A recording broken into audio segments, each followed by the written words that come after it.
제자들과 교사들이 있으니 곧 바나바와 니게를 하는 시므온과 구레네 사람 루기오와 분봉왕 헤롯의 젖동생 마나엔과 및 사울이라.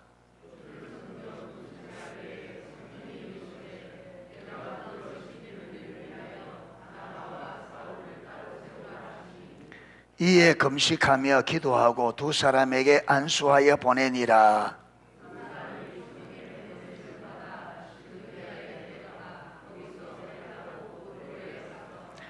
살라미에 이르러 하나님의 말씀을 유대인의 여러 회당에 전할새 요한을 수행원으로 두었더라.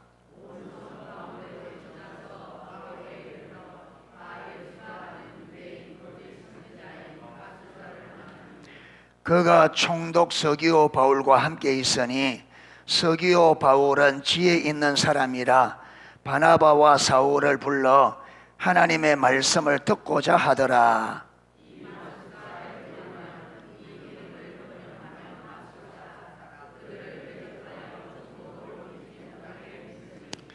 바울이라고 하는 사울이 성령이 충만하여 그를 주목하고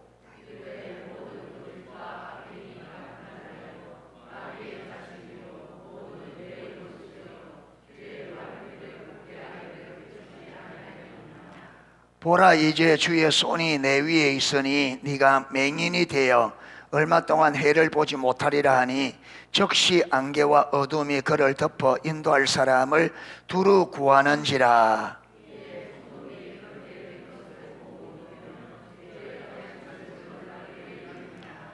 바울과 및 동행하는 사람들이 바보에서 배 타고 밤빌리아에 있는 버가에 이르니 요한은 그들에게서 떠나 예루살렘으로 돌아가고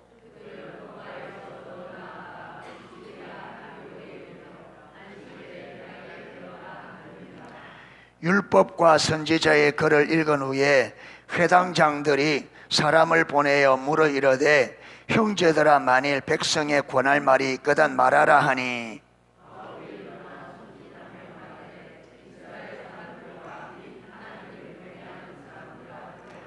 이 이스라엘 백성이 하나님이 우리 조상들을 택하시고 애굽 땅에서 나그네된 그 백성을 높여 큰 권능으로 인도하여 내사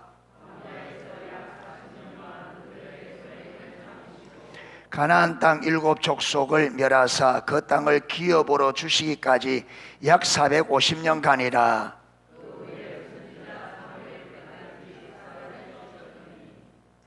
그 후에 그들이 왕을 구하거늘 하나님이 베냐민 지파 사람 기스의 아들 사울을 40년간 주셨다가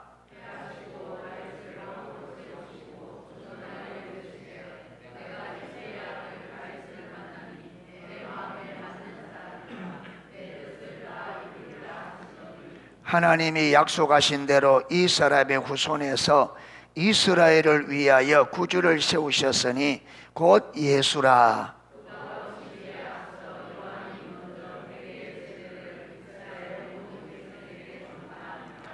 요한이 그 달려갈 길을 마칠 때 말하되 너희가 나를 누구로 생각하느냐? 나는 그리스도가 아니라 내 뒤에 오시는 이가 있으니 나는 그 발에 신발끈을 풀기도 감당하지 못하리라 하였으니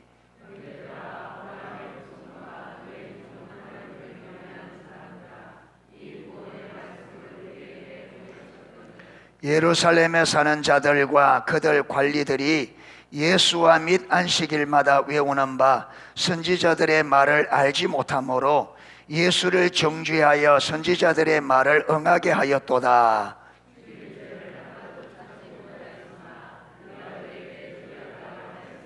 성경에 그를 가리켜 기록한 말씀을 다 응하게 한 것이라. 후에 나무에서 내려다가 무덤에 두었으나 갈릴리로부터 예루살렘에 함께 올라간 사람들에게 여러 날 보이셨으니 그들이 이제 백성 앞에서 그의 증인이라.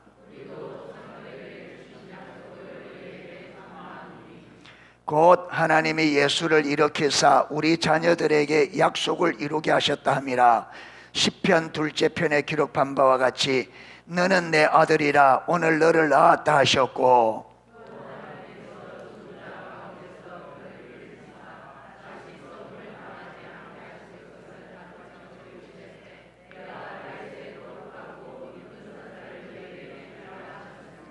또 다른 시편에 일러서되 주의 거룩한 자로 석임을 당하지 않게 하리라 하셨느니라.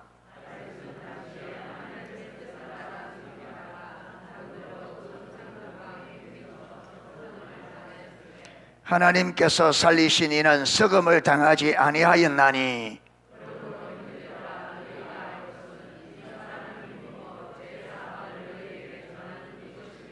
또 모세의 율법으로 너희가 의롭다 하심을 얻지 못하던 모든 일에도 이 사람을 힘입어 믿는 자마다 의롭다 하심을 얻는 이것이라.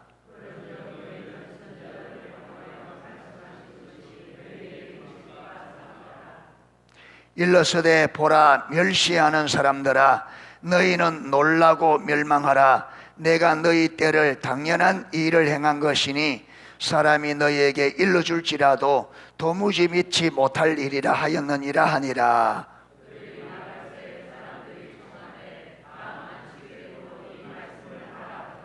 회당의 모임이 끝난 후에 유대인과 유대교에 입교한 경건한 사람들이 많이 바울과 바나바를 따르니 두 사도가 더불어 말하고 항상 하나님의 은혜 가운데 있으라 권하니라.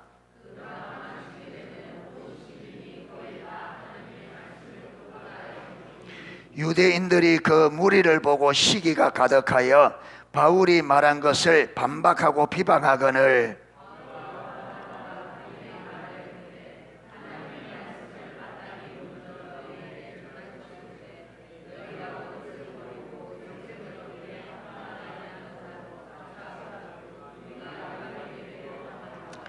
주께서 이같이 우리에게 명하시되 내가 너를 이방의 빛으로 삼아 너로 땅 끝까지 구원하게 하리라 하셨느니라 하니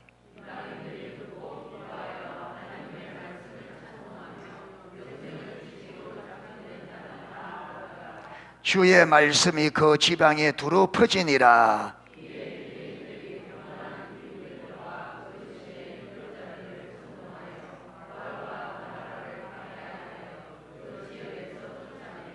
두 사람이 그들을 향하여 발에 티끌을 떨어버리고 이고니온으로 가니라. 아멘. 예, 하나님께서 예루살렘에 머물러 있던 이 복음을 안디옥 교회를 통해서 안디옥에 선포하게 하시고 그 다음에 바나바와 바울을 통해서 이제 아시아와 유럽으로 넘어가는 시작점에 와 있습니다. 하나님께서 예수님께서 제자들에게 너희는 가서 모든 족속들을 제자로 삼아 아버지와 아들과 성령의 이름으로 세례를 주고 내가 너희에게 분부한 모든 것을 가르쳐 지키게 하라. 이 말씀이 드디어 이제 예루살렘을 넘어서 이 소아시아 지역 그 안디옥에서 뿌리를 내리고 거기서부터 시작해서 다시 이제 아시아로 유럽으로 넘어가는 그 시작점에 있는데 이 시작점 중심에 성령님이 계시다는 것을 꼭 기억하고 오늘 9절에도 보면 바울이라 하는 사울이 성령이 충만하여 그를 주목하고 그래 되어 있습니다. 이 오늘 마지막도 오실 제자들은 기쁨과 성령이 충만하니라. 그러니까 초대교회와 초대교회가 행한 모든 일 그 중심에는 성령님의 충만함, 그러니까 교회가 교회되게 하고 하나님의 성도들을 성도되게 하는 데는 성령님의 충만한, 성령 충만하단 말은 성령께서 우리의 전 삶을 주도하는 것, 우리가 내 삶의 모든 영역이 하나님의 주권적 통치 안에 들어가는 것을 성령에 충만합니다, 이렇게 말하는 겁니다. 그러니까 이 초대교회는 성령님의 통치 안에 온 교회가 딱 들어가서 성령님께서 말씀하시고 인도하는 대로 온전한 순종, 성령님 통치. 그러니까 성령께서 초대교회를 통해서 마음껏 일하실 수가 있는 거. 왜? 초대교회가 성령님의 친밀한 관계 안에서 하나님의 음성을 잘 민감하게 듣고 그 말한 대로 온전히 순종하니까 하나님께서 그들을 통해서 하고 싶은 일들을 마음껏. 왜 성령 충만이 필요하냐면 성령님의 주도권에 우리가 딱 잡혀야 돼요, 손에. 예. 그래서 성령님께서 하고자 하는 성령님의 의도대로 교회가 이루어져야. 여러분, 하나님이 억지로 하지 않거든요. 우리가 성령 관계 안에서 성령님의 주되심을 알고 그분의 인도에 우리가 온 삶으로 동참하는 우리의 자유의지를 가지고 적극적으로 그리 성령님께 민감하게 반응해야 하나님 뜻이 이루어지는데, 초대교회가 그러게, 그래서 우리 농소교회도 하나님께서 그렇게 되어야만 이 시대에, 여러분 지금 이 시대는 로마 시대에 육체적인 핍박은 없지만 이 우리가 가지고 있는 이 가치관은 로마 시대 때보다 훨씬 강력한 반하나님적이고 반성경적인 로마 시대의 사람들보다. 로마 시대는 육체적인 핍박이 있었지만 지금은 육체적인 핍박이 없는데 훨씬 하나님 자신과 성경에 반하는 가치관이 우리 안에 너무나 견고하게 있습니다. 이게 로마 군대를 무너뜨리는 것보다 더 어려운 것이 우리 안에 원수들이 쌓아놓은 견고한 진해예요. 세상 이야기에 의해서 만들어진 우리 가치관. 그러니까 성령님의 강력한 역사가 아니고는 이걸 못 깨뜨린다. 그래서 여러분, 그 예레미야 잠언서에도 봤잖아요. 여러분, 자기를 다스리는 자가 성을 빼앗는 자보다 낫다. 그러니까 무슨 말이냐면 자기를 제어하는 게 성을 빼앗는 것보다 어렵다 이 말. 예. 그러니까 내 생각을 무너뜨리는 것이 여러분 원수들의 그 적이 지키고 있는 성을 무너뜨리는 것보다 내 안에 있는 이 가치관을 무너뜨리기 더 어렵다. 이게. 그러니까 우리가 바뀌어지려면 초대교회보다 훨씬 더 강력한 여러분 성령 충만해. 우리는 초대교회 그 정도 와서 안 되고 이 사회를 변화시키려고 하면 초대교회보다 더 강력한 성령에, 이게 없어는 안 된다. 이게 없으면 저와 여러분은 그냥 세상 가치관 가지고 그냥 대충 살다가 가는 거예요. 광야 이스라엘 백성지만 그걸 못 넘어갑니다. 못 넘어. 그래서 여러분 약 2달 동안 성령의 임재를 기도했는데, 예. 모르겠어요. 오늘 하루 우리가 주님 앞에 신실하게 기다려보고, 예, 성령님이 오지 아니하시면 저는 답이 없어요. 성령님이 오지 않으면 답이 없어요. 예. 그분이 답인데 방법으로 되느냐? 안 돼.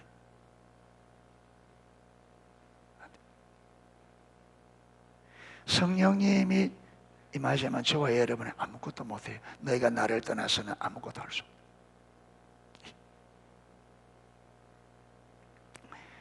예. 오늘 알렌크라이더, 예, 제 84쪽입니다. 연보 나눔의 백성 만들기.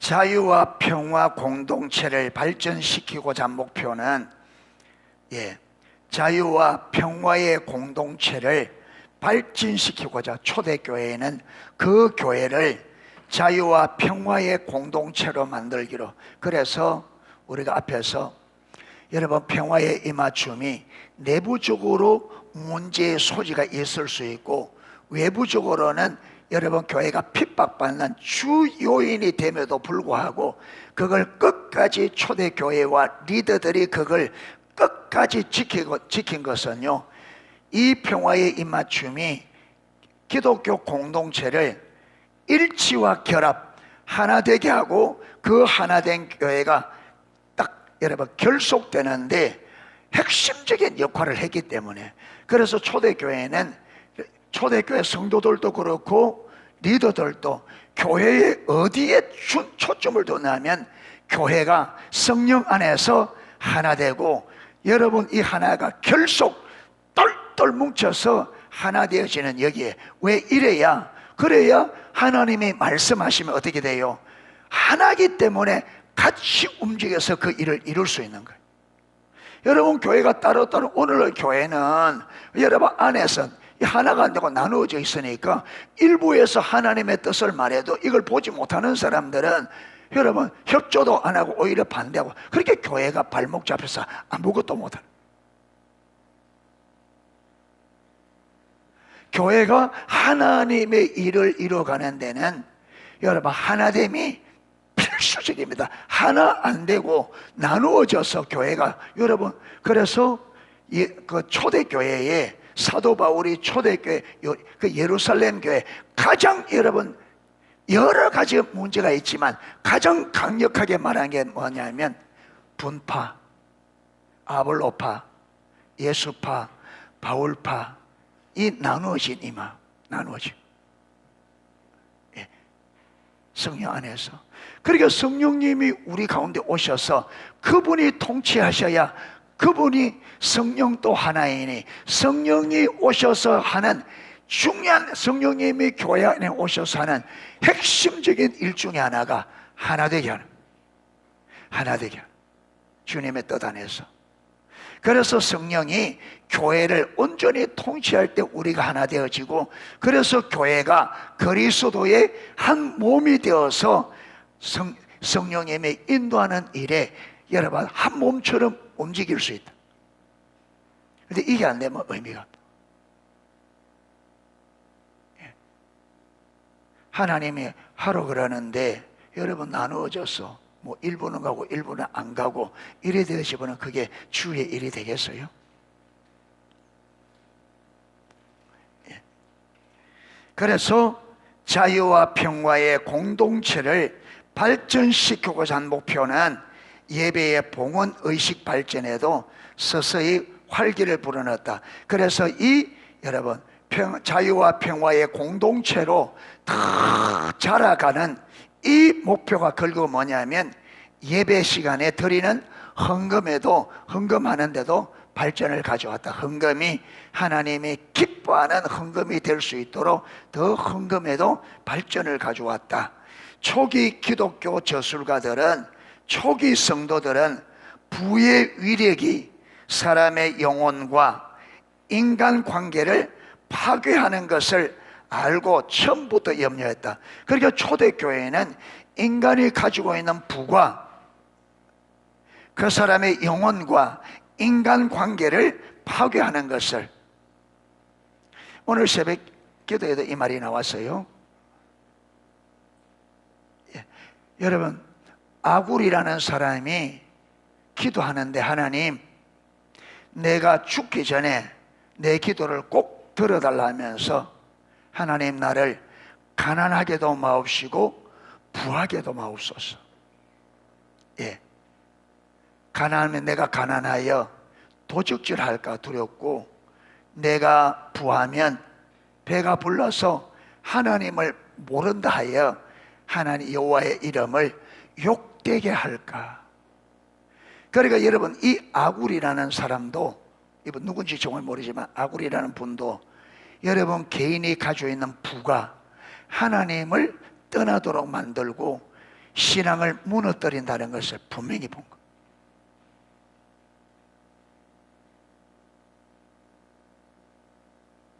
여러분 그 당시에 모든 세상 사람은 다 부를 추구하는데 자기를 부하게도 하지 말라고 한 건 뭐냐? 여러분 그 부가 결국은 그를, 여러분 이 아굴이라는 사람은 보세요. 왜 가난하도 말고 부하게도 말라느냐 하면 여호와의 이름을 맞이 않기 위해서, 욕되게 하지 않게. 그게 이 아굴이라는 사람은 하나님을 영화롭게 하고 싶은 열망이 있는 사람. 예.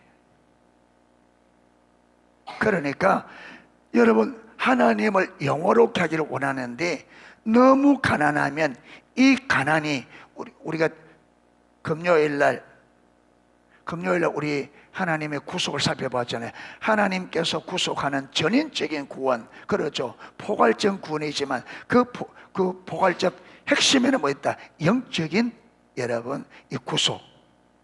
결국은 하나님께서 바로 모세와 아론을 바로에게 보내요. 이스라엘 백성을 내보내라 할 때에 보내라고 하는 이유가 우리가 광야로 3일 길을 가서 여호와를 섬길 것이다. 이게 핵심이에요. 이게 핵심. 그래서 하나님을 올바로 섬기도록 하기 위해서 여러분, 우리를 얽매이는 모든 억압들에서 우리를 막겠다, 자유하겠다. 하나님을 온전히 예배하는 이 예배를 영향을 주고 억압해서 올바른 예배, 올바로 하나님을 섬기는 삶을 방해하는 것들을 다 구속하고 자유케 하셔서 우리가 온전히 하나님을 예배하도록. 그러니까 여러분, 이 아굴이라는 이분도 가난하면 이 가난이 우리에게 영향을 미쳐서 하나님을 섬기는데 장애가 된다는 걸 본 거예요. 가난이. 그리고 부도, 이 부가 되면 결국 이 부가 하나님을 떠나게 만들고 신앙을 무너뜨린 것을 구약임에도 불구하고 분명히 보았기 때문에 온 세상이 다 부를 추구하는데, 여러분, 이 아굴이라는 분은 부하게 하지 말라. 세상이 다 부를 원하는데 왜 부를 여러분 부하게 하지 말라 할까요? 분명히 부가 그 사람의 신앙을 무너뜨린 거예요. 여러분, 이거는요 역사가 명백히 증거합니다. 부는 우리 신앙을 무너뜨려요. 부는 우리를 하나님을 먼저 떠나게 만듭니다. 초대교회는 그걸 분명히 보았어요. 부하려고 하지 마세요. 부하면 하나님 버리게 돼 있어요. 특별한 사람은 예배는 빼고는. 여러분, 부자 청년이 그렇게 영생을 얻기를 바랬는데 영생을 못 얻었어요. 그래서 주님 앞에 나와 묻는데, 여러분, 마지막 그가 그렇게 영생을 갈망함에도 불구하고 그 영생을 얻지 못하도록 그 길목을 딱 틀어막고 있는 게 뭐라 그랬어요? 예, 네 많은 재산을. 그러니까 저와 여러분이 가지고 있는 재물이 우리가 신앙을 딱 틀어막아서 한 발짝도 주님께 못 가도록 먹고 살만한 거예요. 그거 다 의지하고 있어요. 그거 의지하고 있어요. 하나님을 의지하는 것이 아니라 먹고 살만하니까 그거 의지하고 있는. 예. 그러니까 말씀 듣는 것도 모든 것도 근성이지, 왜 하나님을 믿는 것이 아니라 여러분 부를 믿고 그게 내 인생을 책임질 걸 믿고 있으니까 하나님 없어도 돼요. 하나님 없어도 돼. 그럼 하나님을 왜 구하느냐? 그 부에 하나님 더 달라고. 지금 있는 것보다 여러분 욕심이, 인간의 탐욕이 더 그물에게는 두 다리 있어 타고 이 타락의 본성을. 그러니까 요만큼 있으면 그 만족 안 하죠. 더 그거 주면 더. 그래서 하나님 앞에 기도하는 것도 다 하는 거다. 결국은 주님 이건 모자라니까 더 주세요. 그걸 위해서 주님 자꾸 하는 거지, 하나님 그분이 아니. 하나님 그분.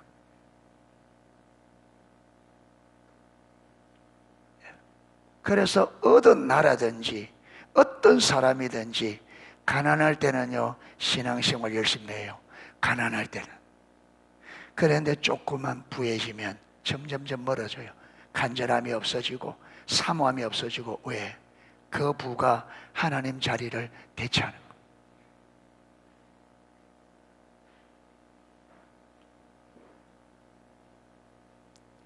예. 그래서 사도 바울도 예수 그리스도를 안 다음에 여러분 자기가 이전에 자기에게 유익하던 모든 것을 배설물로 여기면 그리스도를 얻고, 자기가 이전에 원했던 그걸 붙잡고 있으면 그리스도를 얻는데 이게 방해가 된다는 걸 본 거예요. 예, 본 거예요 이게. 그래서 다 내려놓고. 초대교회는 부의 위력이 사람들의 영혼과 인간관계를 파괴하는 것을 알고 처음부터 염려했다. 그들은 처음 수세기를 지나오면서 자유인으로 살고자 하는 열망이 있었다. 이레네우스는 우리의 해방자라는 그의 저서에서 그리스도께서 자신과 자신의 제자들이 구약의 율법이 요구하는 것을 넘어설 수 있도록 자유롭게 하셨다고 기뻐했다. 여러분, 이레네우스는 그가 우리의 해방자라는 그 책에서 그리스도께서는 자신과 자신의 제자들이 구약의 율법이 요구하는 것을 넘어설 수 있도록 자유롭게 하셨다는 기뻐했다. 율법에서는 11조를 드려야 한다고 했지만 예수께서는 우리의 모든 소유를 가난한 자들과 함께 나누라고 말씀하셨다. 11조의 한도에 대한 이야기는 초기의 다른 기독교 저작 가운데서도 발견된다. 11조는 의무였지만 초기 기독교 그리스도인들은 자발적인 나눔을 더 강조했다. 초기 교회는 11조 건업을 11조 그걸 넘어서 더 많은 것을 나누는데 강조 좀 줘야 돼. 11조 하는데 여러분, 오늘날에는 사람들이 너무 드리는 게 인식하니까 교회에서 11조를 많이 강조하는데 초기 교회는 안 그랬다는 거예요. 초기 교회 11조에 관한 것보다 그걸 넘어서 더 많은 것을 나누도록 그렇게 초대교회는 강조했다는 거예요. 그들은 또한 11조가 많다고 생각하지 않았다.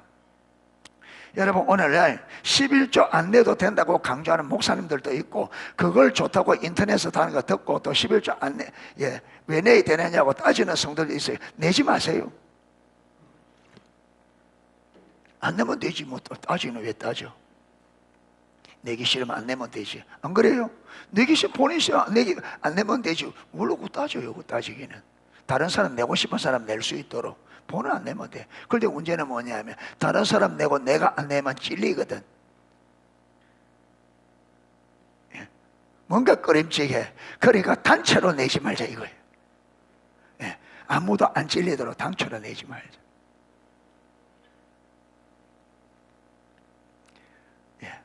타락한 본성이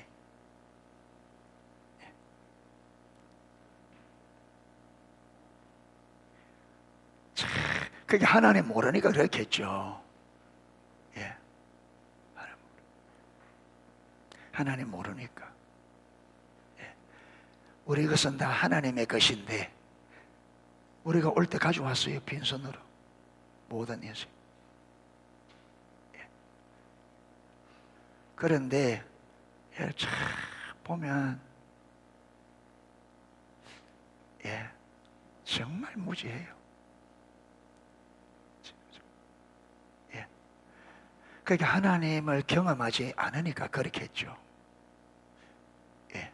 하나님을 경험하지 않으니까.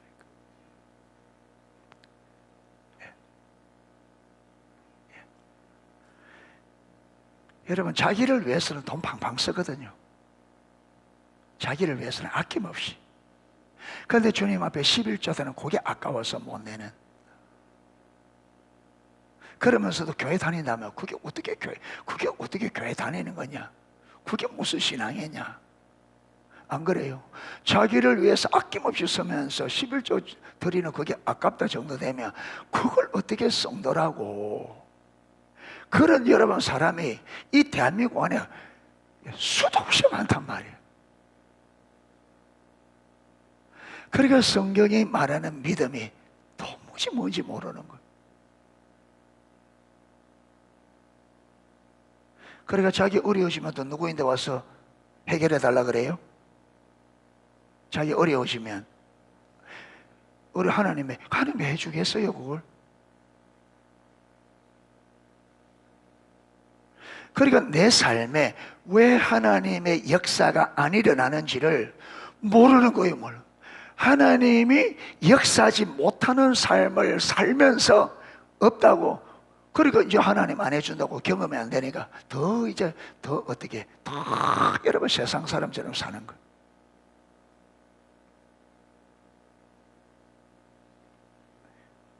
어리석죠. 그러다가 인생 마치고 주님 앞에 딱 서면 그때서야 지옥 있네 천국 있네, 거기 가서 후회하면, 사단이 고래만 거기 가서 후회하면 여러분 무슨 의미가 있나요?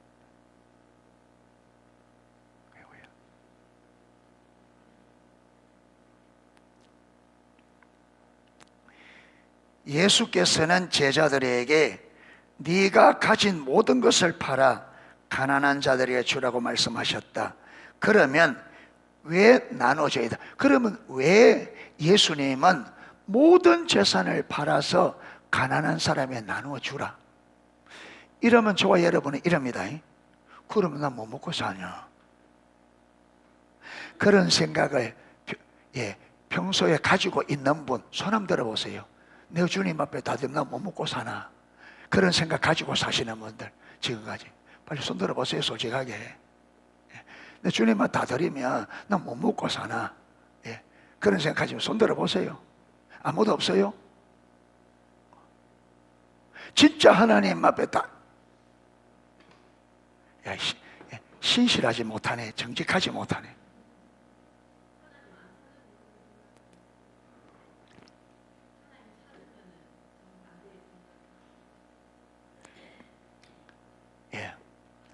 어떤 데는 하나님이면 됐다 생각됐다가, 아니면 아이고야 이제 그래도 먹고 살아야지 은혜 떨어지면. 근데 어떤 쪽이 많아요?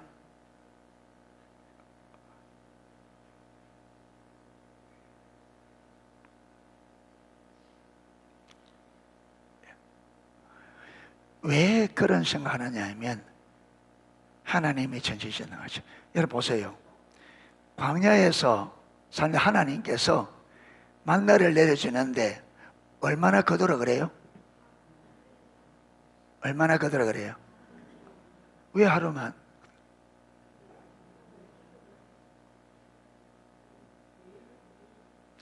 왜 그래요? 여러분, 이 매일 주는 데는 굉장히 깊은 의도가 있습니다. 첫 번째, 여러분 그들의 한 달치 거둬서 들고 되려면 그 짐입니다. 그렇죠? 하나님께서 네 1년치 줄 테니까 1년치 거둬라. 그거 큰 짐입니다. 두 번째, 햇살, 묵은 살 해놓으면 어떤 살 먹을래요? 어떤 거 먹을래요? 여러분 한 달 전에 거둔 거 완전 잘리 있는 거 그거 먹고 싶어. 매일매일 내리는 거 먹고 싶어요. 그게 하나님 백성들에게 어떤 걸 주고 싶다? 신선한 거. 이 하나님은 짐을 가볍게 하고 매일매일 신선한 양식. 그래서 하나님은 우리에게 신선한 양식을 주기를 원합니다 하면, 이걸 헨리 블레갈 목사님은 신선한 만남이라 그래요. 신선한 만남. 우리가 매일매일 하나님을 의지할 때 매일매일 그 하나님을 경험합니다. 아멘. 이게 내 영혼을 살리는 영의 양식. 매일매일. 그래서 여러분, 예수님도 주님이 가르친 기도에 모든 양식을 구하라. 하루치만 구해라. 일용할 양식 구해라. 하루만. 하루하루 여러분 매일매일 내 설 것만 채우지면 돼, 안 돼요? 은행에 저금해 놓을 필요가 있어요, 없어요? 오늘 하루 내 설 것을 하나님이 채워주신다면 은행에 쌓아놓고 할 필요가 있어요, 없어요? 없죠. 그러니까 왜 우리는 쌓아놓으려고 그래요? 매일매일 하나님이 채워주신다는 걸 마지 못하기 때문에 못 믿는 거죠. 하나님 믿지 못하기 때문에. 불신이라. 그러나 우리는 계속 우리 은행의 잔고를 계속 쌓아놓으려고 그런다. 왜? 하나님을 못 믿기 때문에. 그러면 이거 못 믿는데, 그러니까 여러분 잔고에 쌓아놓고 이걸 믿고 있으니 삶이 어떻게 되겠냐 하면, 이 믿음의 삶이 되겠냐 하면, 믿는 건 다른 거 믿고 있는데. 그래서 우리가 안 되는 거예요. 그 원인이. 그래서 초대교회 여러분, 지도자들, 초대교회 리더들, 초대교회 성도들은 이 부가 하나님과의 아까 관계를, 믿음을 무너뜨리고 관계를 파괴시키다는 걸 본 거예요.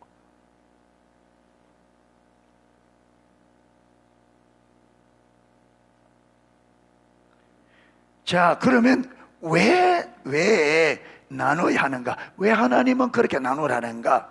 키프리안에 따르면, 키프리안은 여러분, 예수님께서 네 모든 재산을, 많은 재산을 팔아 가난한 사람 나눠주고 따르라. 왜 자신의 재산을 가난한 사람에 나누어 주라고 하느냐?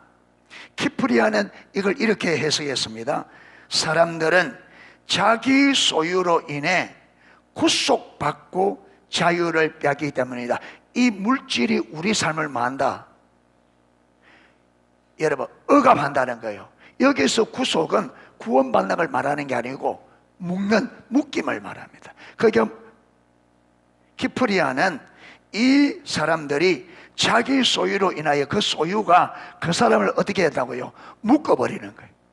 하나님께로 가지 못하도록 자유를 빼앗는다. 키프리아는 그에 져서 데라프시스라는 그 책에서 부와, 사람들이 가진 부와 배교 사이에 분명한 상관관계가 있다고. 그러니까 사람들이 부하면 부할수록 하나님을 만나는 거예요. 배교, 하나님을 버린다는 거예요. 하나님 떠난다는 거예요.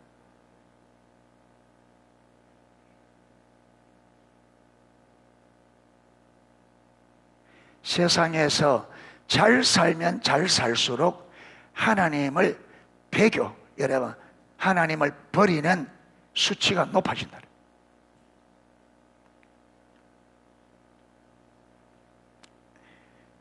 바나바의 서신 디다케 12사도의 가르침으로부터 터툴리안에 이르기까지, 초기 그리스도인들은 그들의 형제들과 모든 것을 나누고 아무것도 그들 자신의 것이라고 부르지 않는 것, 이 복된 소식임을 알았다. 여러분, 초대교회는 그의 형제들과 모든 것을 나누고 아무것도 자신의 것이라고 부르지 않는 것을 뭐라고 했다고요? 복된서 복음으로 들어요. 복음. 이것은 그들의 공동체 안에서 사유재산이 없어졌다는 것을 의미하는 것이 아닙니다. 그들은 자기 개인의 이름으로 돼 있지만 그것을 자기 것이라 여기지 않았고 누구 것이라? 하나님의 것이라고 알았고, 그 하나님께서 자기의 이것을 맡겨준 것은 가난한 사람들, 자신의 도움이 필요한 사람들을 모하기 위해서 돕기 위해 주어졌다는 것을 분명히 인식했다.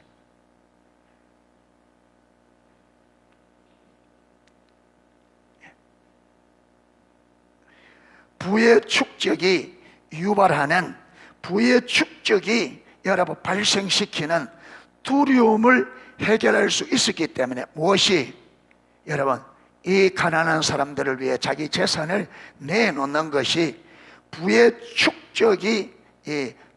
축적에서 발생하는 두려움을 해결할 수 있었기 때문이다. 사람들은 자유롭게 나누고 교회의 기금에 온전히 헌납할 수 있었다는 것을 의미했다.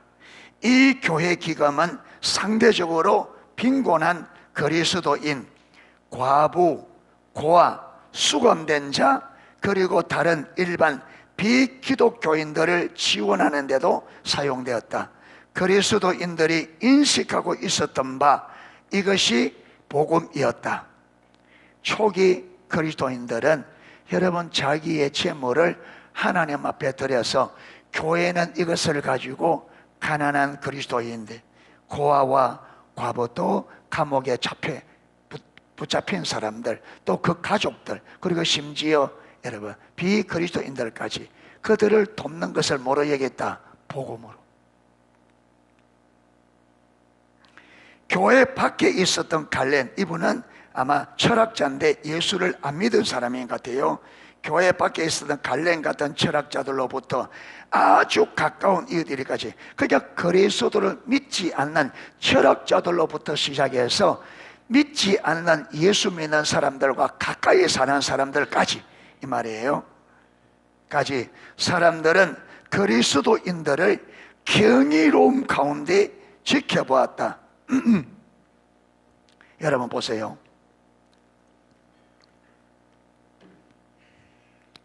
인간이 타락했기 때문에 인간의 이 본성은 탐욕적입니다. 자꾸 모든 것을 자기 소유로 더 많이 가지려고 하는 것이 모든 인생들의 중심에 있는, 그래서 여러분 기복신앙도, 기복신앙이 그 중심에 있는 탐심이에요. 탐심. 그 탐심 때문에 기복신앙이 되는 거예요. 그런데 다, 그래서 모든 사람들이 다 여러분 조금이라도 더 많이 모으고 더 많이 가지려고 하는데, 이 갈렌이라는 철학자들로부터 그리스도인들이 사는 가까운데 사람들을 볼 때 그리스도인들은 자기들하고 정반대로 사는 거예요. 정반대로. 그리스도인들은 자기들이 힘써 모아놓는 것을 아낌없이 다른 사람을 위해서 쏟아붓는 것을 보고 경이롭게 쳐다봤다. 어떻게 저럴 수 있나?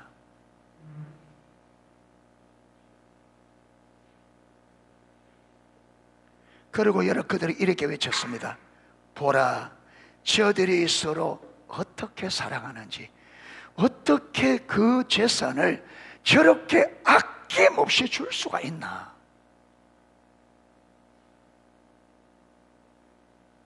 불신자의 눈에는 그것이 경이로울 줄, 경이로울 줄.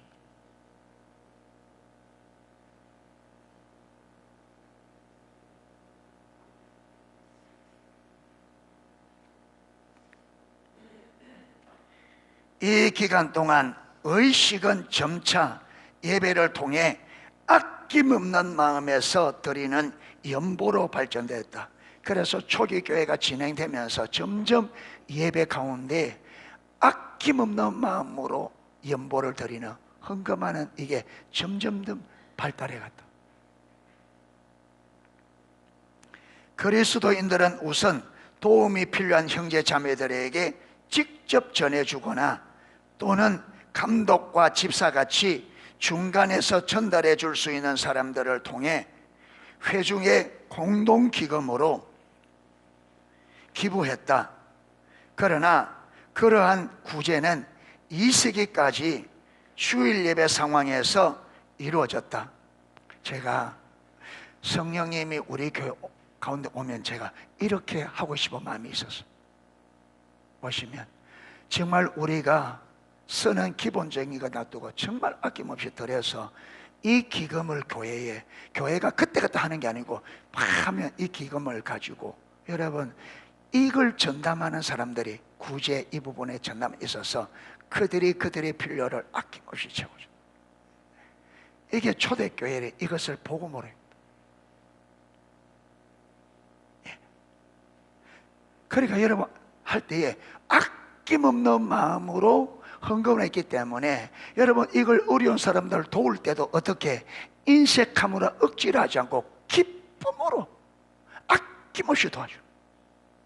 이걸 바라보는 여러분 이방인들이, 이교도들이 경이롭다 할 정도로, 경이로울 정도로 물질적으로, 시간적으로, 몸으로 아낌없이.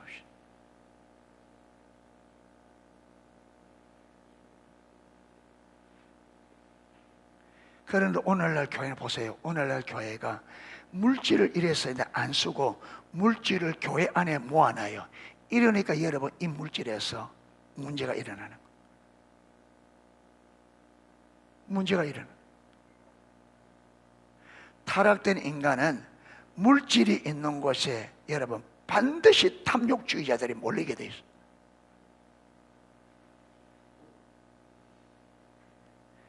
교회는 물질을 모아놓으면 안 돼. 빨리빨리 해서 그때그때 하나님 인도 따라 써야 돼. 그런데 무조건 쓰면 되는 거 아니잖아요. 하나님의 인도를 따라. 그러니까 교회가 주의 음성을 들어야 되죠. 음성을 못 들으니까 어디에 쓸지 모르고, 그리고 어디에 쓸지 모르니까 탐욕 때문에 돌을 모아놓으니까 거기에.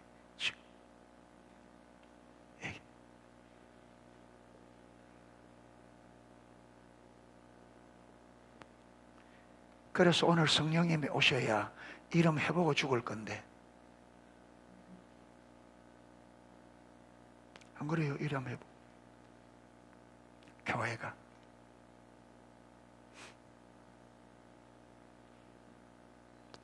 여러분 성령 안 했는데 여러분에게 내놓으라면 내놓겠어요? 목사 니나 내놓으라 그겠지.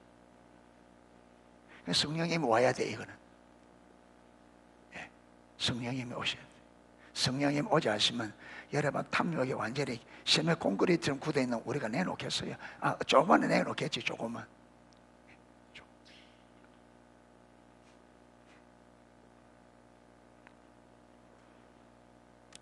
터툴리아는 카르타고에 있었던 그의 공동체에서 이런 구제가 한 달에 한 번 있었다고 기록한다. 저스틴에 따르면 로마에서는 매주, 로마에서는 여러분 저 카르타고에서는 한 달에 한 번씩 이렇게 여러분 자기의 그 재물을 하나님 앞에 드리는 시간이 한 달에 한 번 있었는데, 로마에서는 매주 사람들이 자기의 마음에 주는 대로 매주 드려졌다. 사람들은 예배 시간에 돈을 가져왔을 것이다. 어떤 공동체에서는 음식, 사도적 전통 5장 6장에서 보면 빵과 포도주와 함께 기름, 치즈, 그리고 올리브 이에 대한 축복 기도가 나온다. 이 보면 초대교회는 돈을 가져오는 사람도 있고 음식을 내가 가져온 사람도 있고, 물건을. 집사와 감독들은 그런 음식 중에서 빵과 포도주를 성찬에 쓸 수 있도록 가져왔다.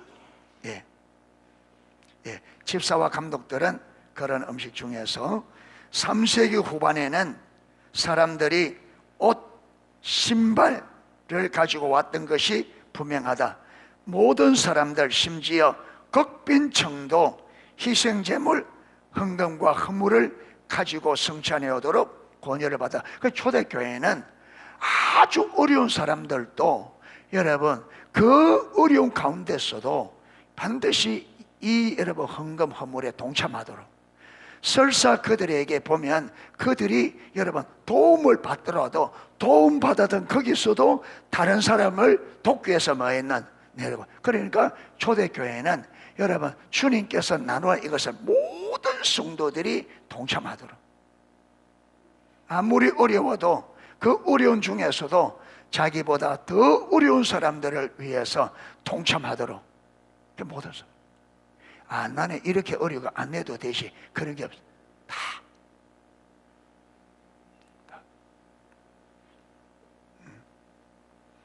세야 헌금해서, 헌금해서, 이웃 돕기 헌금해서.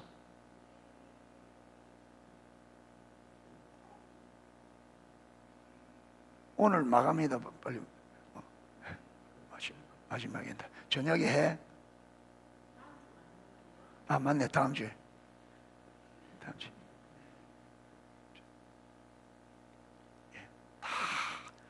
다 동참. 다 하나님의 음성이라. 다.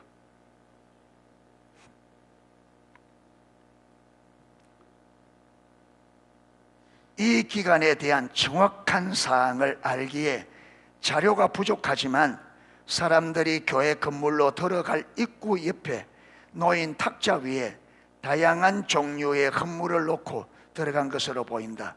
그리고 봉헌 과정을 감독하는 집사들은 성찬에 사용될 음식을 분류했다.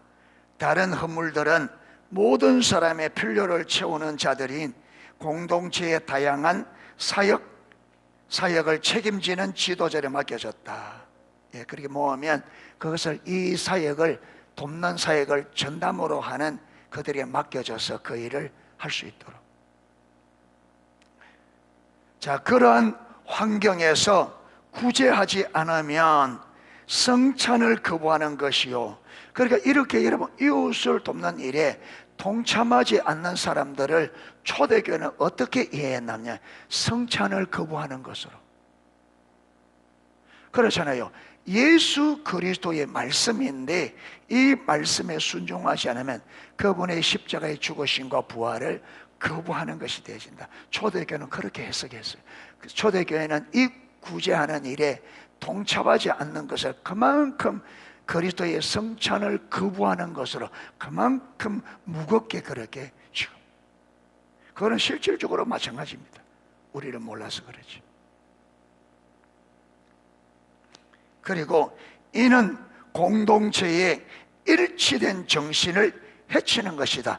교회가 하나 되는 것을 해치는 거다. 봉헌은, 헌금은 부의 축적이라는 중독에서 해방된 자유로운 나눔과 관대한 사람들의 공동체를 위한 어떤 특별한 예배 의식이었다. 그러니까 이 헌금은 초대교회가 이해하는 헌금은 부의 축적이라는 중독에서 해방된 자유로운 나눔과 관대한 사람들의 공동체를 위한 어떤 특별한 예배 의식이었다. 특별한 의식이었다. 뭐라고요? 부의